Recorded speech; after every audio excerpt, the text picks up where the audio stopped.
আর আমার ভালোবাসার মানুষ যদি আমি না পাই, তাহলে আমি এই যমুনার জলে ঝাঁপ দিয়ে আত্মবিসর্জন করব, আমার দেহ জীবন যৌবন বিসর্জন করবো, আত্মহত্যা করবো।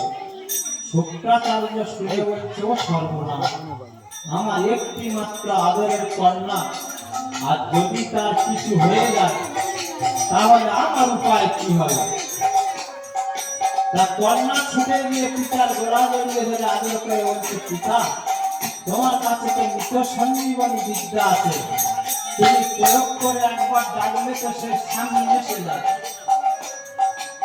তখন মা কি করবে? শুক্র পরিসঞ্জীবনী কাছে ডাকিল, পরিসঞ্জীবনী কাছে ডাকিল, পরিসঞ্জীবনী কাছে ডাকিল, পরিসঞ্জীবনী।